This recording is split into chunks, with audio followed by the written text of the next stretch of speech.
Hi, and welcome back to Wicked Mysterious. I'm your host, Danny, and today I bring you another mystery. I appreciate you all for sticking around. I know I've been gone for a little while, but I hope you enjoyed your holidays. It was very Christmassy here in Massachusetts. I don't know if it was the snow or what. It's been super cold this year, so I did take a break for the holidays. And then, honestly, I had two episodes written, which will probably be the two next ones that you hear, but I just wasn't feeling super inspired and excited about them. But I'm going to release them because I've already done the work of, writing and researching them. But I do have a really exciting episode coming out soon. I'm not sure when it will be because I am waiting on an interview. So I reached out to another creator who is very knowledgeable on the subject that I want to cover, and he agreed to be interviewed, but I haven't heard back just yet. So I'm hoping that he reaches back out to me. If not, regardless, I'm going to move forward with this topic because it is right up our alley and it's definitely something that I'm excited about. So it's been a while since I've released an episode on a topic that I've felt really excited about. Um, and I've gone through my list a few times and I'm just like, some of these I don't, you got to feel inspired to to do all sorts of research and write a ton of stuff. But I'm still open to suggestions, so please let me know if there's something that you'd like to see covered. You can leave it in the comment section if you're on YouTube. You can also write me an email. And the best way to do it is on my website. It's hypna-gaja.com. Don't worry about remembering it. It's in the show notes if you're interested in checking that out. But there is a form on there where you can leave me a suggestion.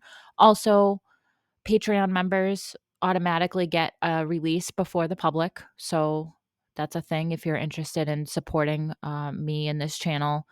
And if you sign up for my email list on my website, you'll also get one pre release episode. So that's it for housekeeping.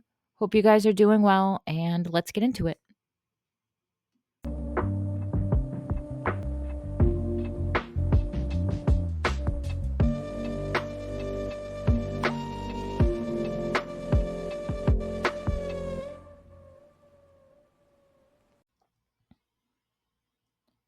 History just might not be as set in stone as you think.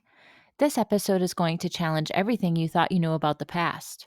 We're diving headfirst into a theory that is mysteriously conspiratorial, a theory that suggests a few centuries of human history never really happened at all. What if several hundred years of our history were simply fabricated, invented by powerful people who, with the stroke of a pen, rewrote the very timeline we live by?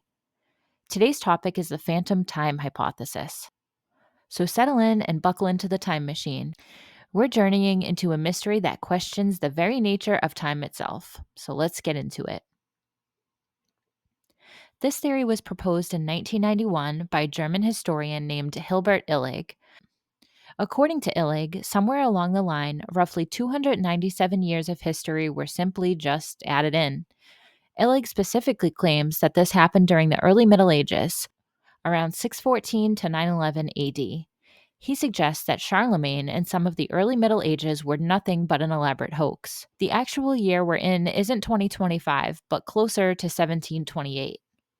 Illig believes that this was an intentional act, a grand scheme orchestrated by powerful people, particularly by Holy Roman Emperor Otto III and Pope Sylvester II. They all supposedly wanted to redate the calendar to put themselves in the prestigious year of 1000 AD rather than the real year of 996. So let's pause and do a quick history lesson. Who even were these guys? Well, Holy Roman Emperor Otto III was emperor of the Saxon dynasty from 980 to 1002 AD.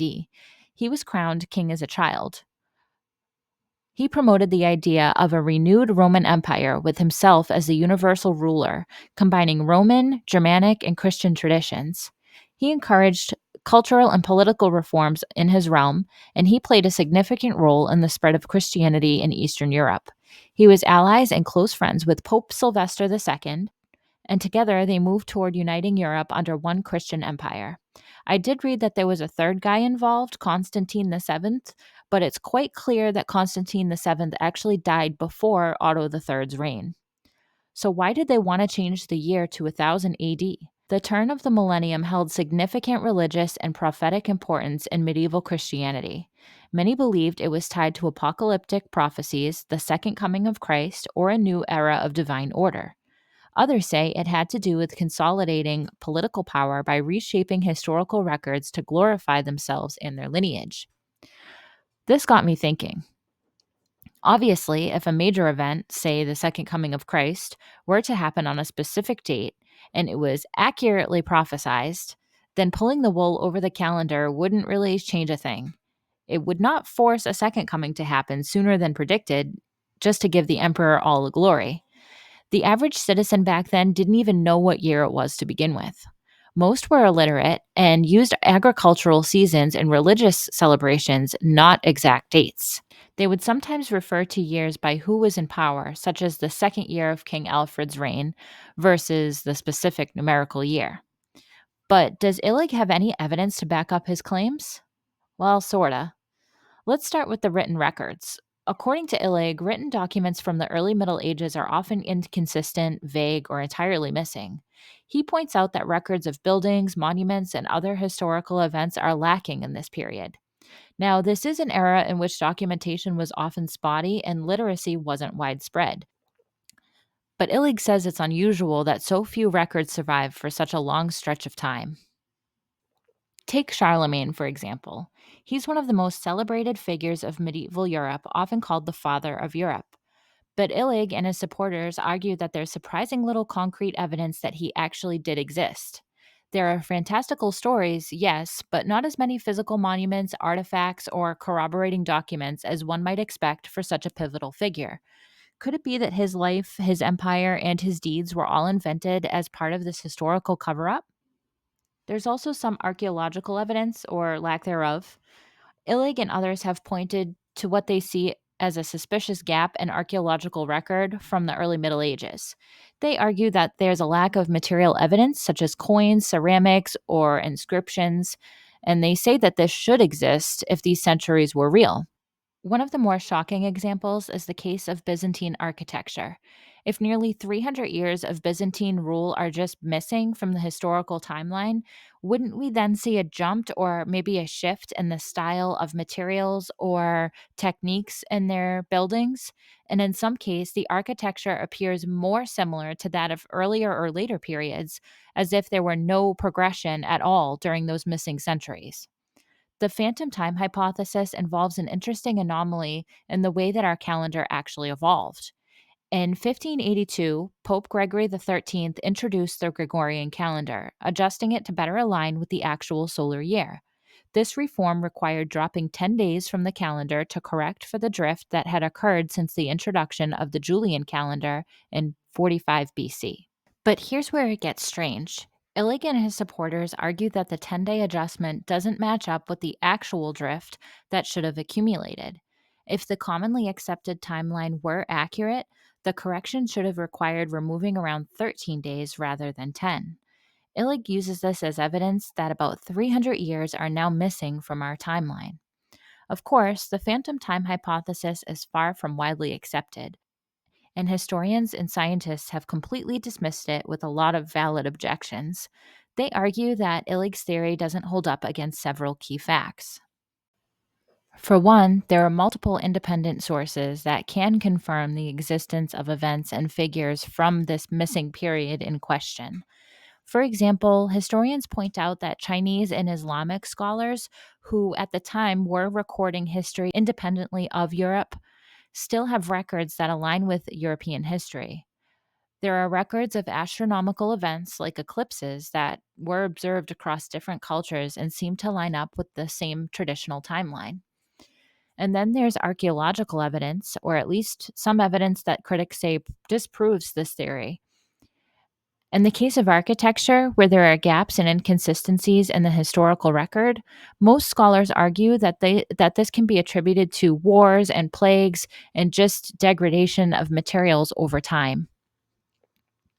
So, was the Gregorian calendar reform an attempt to cover up phantom years, or just a matter of imprecise calculations? Most will argue that it's just bad calculations, suggesting that errors in ancient calendar adjustments were just due to lack of sophisticated astronomical tools and not a conspiracy. But let's consider the idea that the phantom hypothesis could be true. If those nearly 300 years didn't exist, what would that mean for us today? First, our concept of the passage of time would be radically disrupted. Imagine that a chunk of our shared history, events that have shaped nations and religions, were essentially just fiction. It would raise a massive question about what other parts of history might be fictionalized or maybe just misunderstood. And beyond the historical implications, what would this mean for our current calendar? Another interesting implication has to do with how power and control appear throughout our history. If history is able to be altered, then what does that say about the narratives we accept today? There is a saying that history is written by the victors, but Illig's theory suggests something even darker, that history could just be erased, added, or totally changed by not just its victors, but a select few of individuals who had the means and the will to reshape our entire world. Regardless of whether or not this conspiracy is true, we already know for a fact that written history is often altered. We can look no further than the United States school system history textbooks. While most historians dismiss this hypothesis as complete trash, it does make you think. The evidence of this theory does force us to question what we know and what we're willing to believe. Thank you for joining me through one of the strangest theories of our time. I hope you enjoyed this journey through the phantom years. Curious to hear your thoughts in the comments below. If you did like this video, please give it a thumbs up. It does help me. And if you want to see more content like this, make sure you subscribe and click the bell. And I will see you in a few weeks.